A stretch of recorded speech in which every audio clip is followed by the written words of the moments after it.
皆さんこんにちは、ケニーです。今回も e フットボールの戦術的解説をお届けします。この動画ではアルゼンチン代表の戦術の再現について解説していきます。アルゼンチン代表は言わずもがなメッシを中心としたチームです。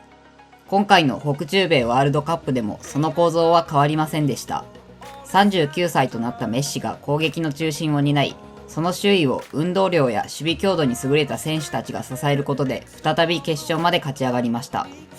決勝ではスペインに敗れ連覇とはなりませんでしたが、それでも大会を通して終盤の劇的な展開やメッシを中心とした攻撃によっていくつもの記憶に残る試合を見せてくれました。今回はそんなアルゼンチン代表のシステムやコンセプト、そしてメッシを最大限に活かすプレーを可能な限り e フットボールに落とし込んでいきます。ぜひ最後までご視聴ください。ではまず戦術の概要から解説していきます。アルゼンチン代表の戦術を再現する上で難しいのは、固定された一つのシステムで戦っているわけではない点です。言い方を変えれば、メッシがどこに立つかによってチーム全体の配置が変わり、スタメンによってもシステムと役割が変化します。もちろんチームとしてロジカルに整理されている部分もあります。ただ、それ以上にメッシを最大限に活かし、メッシのために全員で戦うというエモーショナルな部分が前面に出たチームと言えます。その中で今回取り上げるのは準決勝のイングランド戦で採用されたシステムです。初期配置は442。準々決勝までは中盤をダイヤモンド型にした442を採用していましたが、準決勝ではフラットな442へと変更しました。これによって選手の役割がより明確になり、チームとしてさらに完成度が高まった印象です。攻撃の中心となるメッシは右センターフォワードの位置からスタートします。ただし前線に留まるのではなく、中盤まで下がってボールを受け、そこからドリブルやパスによってチャンスメイクを行います。そして右サイドのジュリアーノ・シメオネがメッシが下がった際にその外側から追い越して前線まで上がります。これによって左センターフォワードのアルバレスとともに相手の最終ラインを押し下げ前線の深さを確保します。一方で左サイドのマクアリスターは内側へ入りながらパスを受けるインサイドハーフに近い役割を担います。このことからサイドでプレーする選手が流動的なのもアルゼンチン代表の大きな特徴です。さらに中盤ではパレデスが低い位置でボールを引き出しパスを循環させながら試合をコントロールします。そしてエンソ・フェルナンデスが状況に応じてパレデスをサポートし、ビルドアップからフィニッシュまで幅広く関与します。以上が今回再現するアルゼンチン代表の戦術の概要です。重要になるのは下がって攻撃の起点になるメッシ。その動きによって生まれたスペースを使い前線の深さを作るジュリアーノとアルバレス。そして流動的にプレーするサイドと中盤の役割です。では続いてそれらをどのように実現するのか。今回使用するスカットについて解説していきます。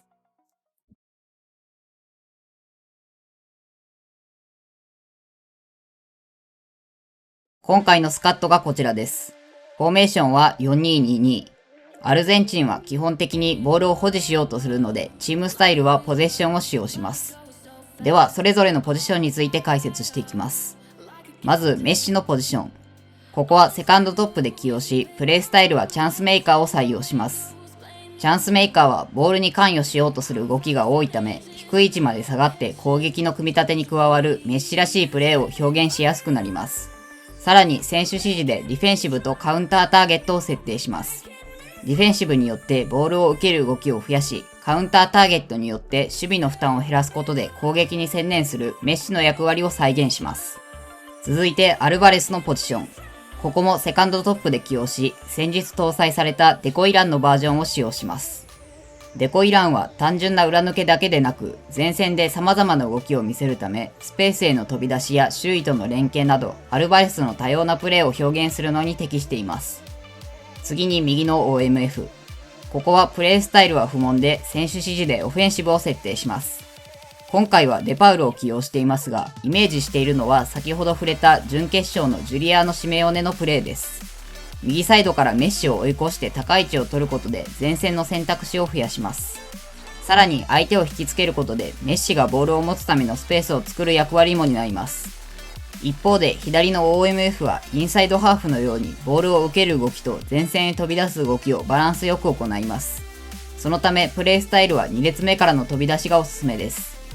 続いて2ボランチ。ここも現実のエンソ・フェルナンデスとパレデスのコンビを意識しています。低い位置からゲームを組み立てるパレデスの役割はアンカーで再現します。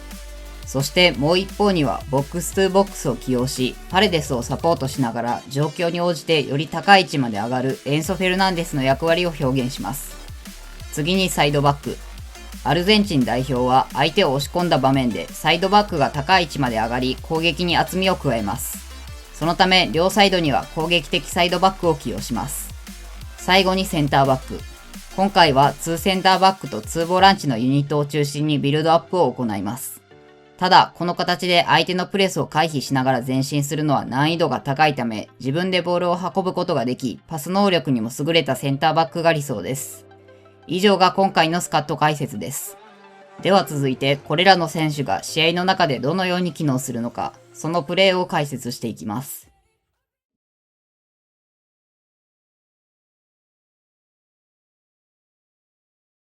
アルゼンチン代表はメッシを中心とした流動的なプレーが特徴です。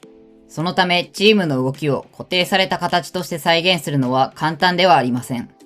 そこで今回のプレー解説では、メッシ、アルバレス、ラウタロ・マルティネスという3人のアタッカーにフォーカスし、それぞれの特徴をどのように表現するのかを解説していきます。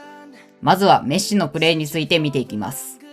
年齢とともにスピードは衰えているものの、パスやドリブル、決定力、そしてプレーのアイデアは今でも世界トップレベルにあることを今回のワールドカップで証明しました。今回の戦術ではメッシが低い位置まで下がってボールを受け、そこからドリブルやパスによってチャンスを作ります。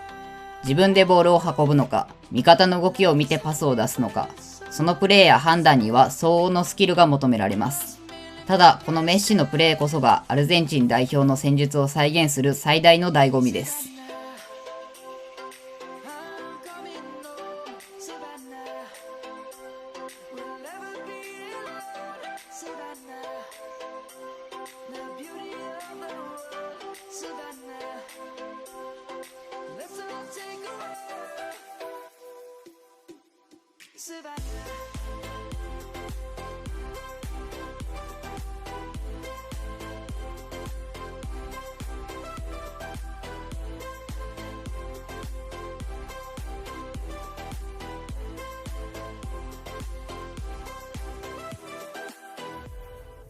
Lions gonna come.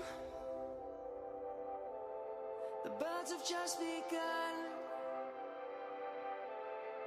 We will always take a stand for the people, for the land.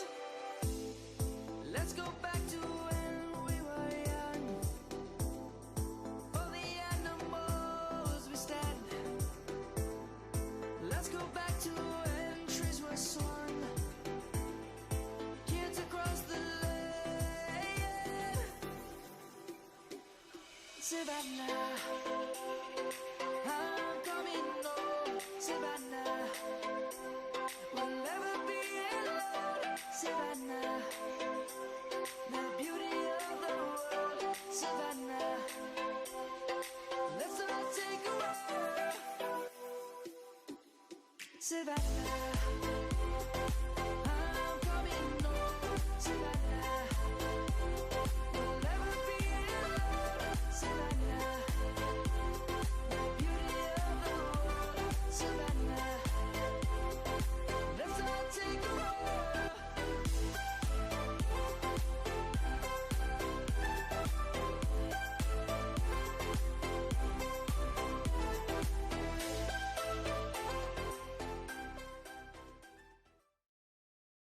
さらによりメッシらしさを表現する上で重要になるのがクロスランです。メッシがパスを出した後にそのまま相手の守備組織へ侵入していくプレーはアルゼンチン代表の攻撃における一つのスイッチです。この動きを e フットボールで最も近い形で表現できるのがクロスランです。パスを出した後に横方向へ走らせることで再びメッシにボールを渡したり相手のマークをずらしたりすることができます。さらにドリブルと組み合わせることで相手の守備に混乱を生み出し、より効果的に中央を崩すことができます。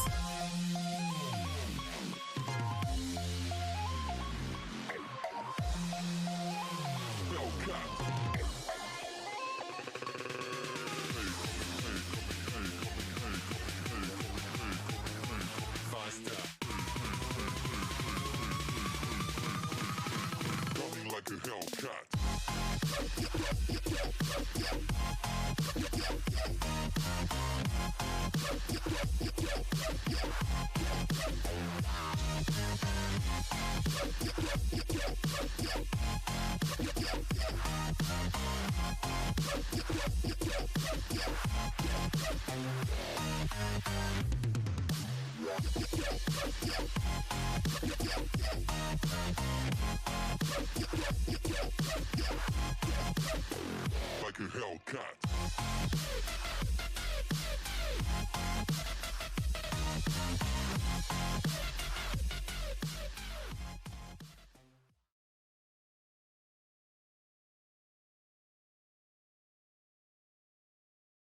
次にアルバレスのプレーについて見ていきます。アルバレスは単にゴール前でフィニッシュを狙うだけのストライカーではなく、前線で様々な役割を担う選手です。今回はセカンドトップでデコイランを起用することで、主に3つのプレーを行います。1つ目はボールを受ける動きです。前線から少し下がってパスを引き出し、攻撃の中継地点になることで次の展開へつなげます。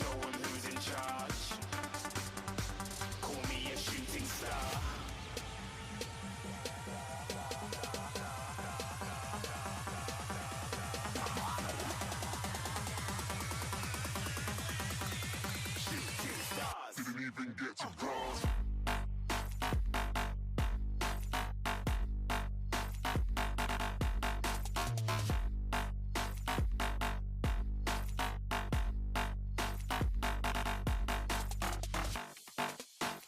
2つ目が裏への動きです。相手の最終ラインの背後へシンプルに走ることで、ストライカーとして直接得点に関わります。メッシが低い位置でボールを持った際にも、この動きによって縦へのパスコースが生まれます。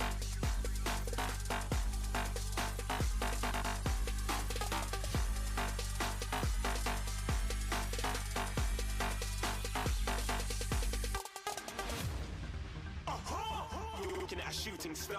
Got more than a couple of people going mad. I swear they're rooting hard.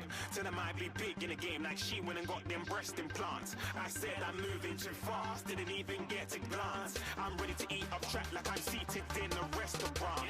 If you had swag like mine, you know it's best to 3つ目がサイドへ流れる動きです。デコイランの特性によって中央に留まるだけでなく、サイドへ流れてボールを受ける場面も生まれます。この動きはブリッツカーブのスキルとも相性が良く、サイドからそのままゴールを狙うこともできます。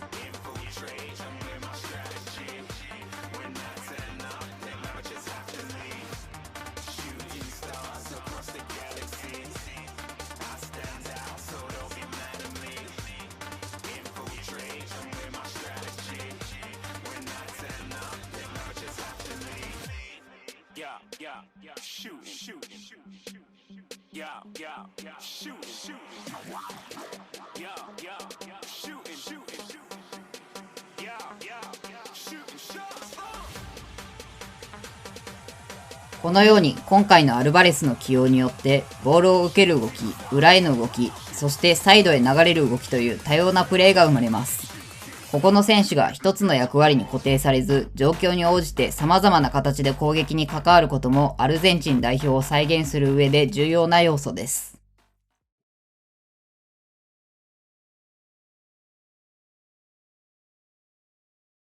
次にラウタロ・マルティネスのプレーについて見ていきます。今回のワールドカップではスタメンでアルバレスを起用し、ラウタロ・マルティネスを攻撃の切り札として途中から投入する形を採用していました。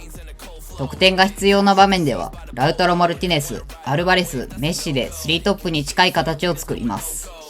準決勝のイングランド戦でもこの形へ変更したことで攻撃の圧力を高め逆転に成功しました。そこで今回のスカットでも後半からラウタロ・マルティネスを投入することで攻撃に変化を加えます。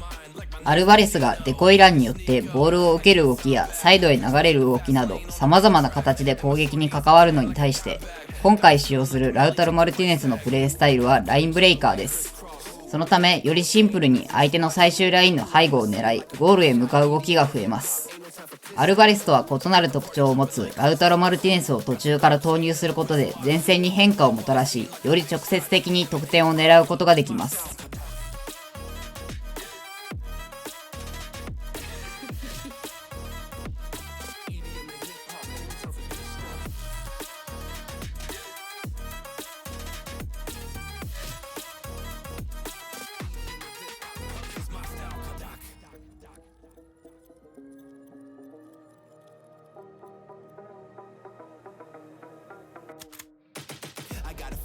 vision, no time for daydreams. All my brothers get money, we call it gangrene. Just another day, but our focus still on the same thing. Us against everyone else, I recommend you change teams. Who the hottest in the city? We the top two. You said your music was litty, but that is not true. Just being honest, you should really just stop, fool. Matter of fact, empty no pockets, give me that watch too. My mind is wicked, that's why I spit it so hostile. Freaky girls in the crib, it's like I live in a brothel. All I spit is Leviticus, but I'm not an apostle. My nuts hang low, long and they colossal. Black trader black, she messiah to the misfits.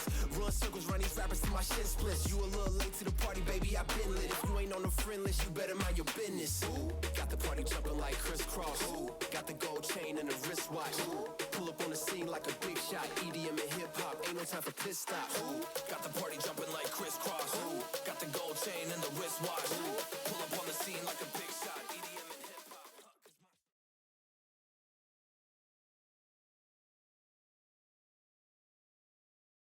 最後にフィニッシュの局面について解説します。アルゼンチン代表は基本的に中央に選手を集め、狭いエリアでパスをつなぎながら相手の守備を崩そうとします。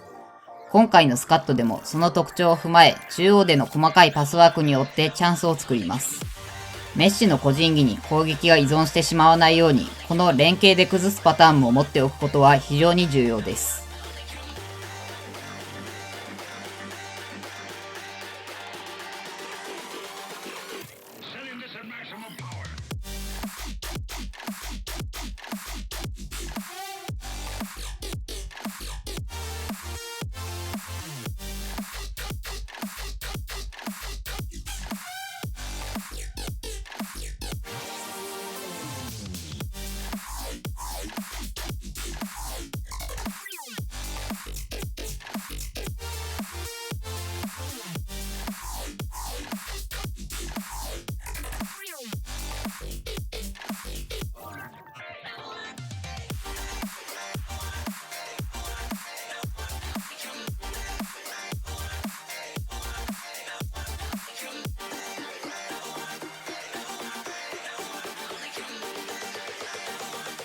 Laser and charged particle beam weapons.「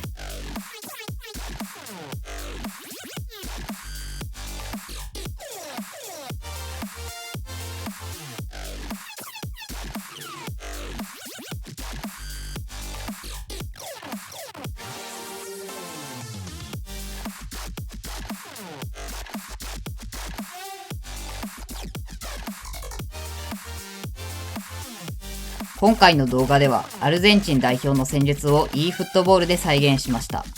アルゼンチン代表は固定された一つのシステムで戦うのではなく、メッシの立ち位置や周囲の選手の動きによって形を変える非常に流動的なチームです。その中でも今回は準決勝のイングランド戦で採用された 442 をベースに再現しました。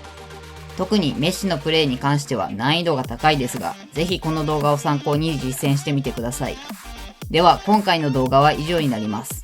最後までご視聴いただきありがとうございました。当チャンネルでは今後も戦術系の動画や現実のチームの再現動画を投稿していきます。興味があったり参考になった方はチャンネル登録、高評価をよろしくお願いします。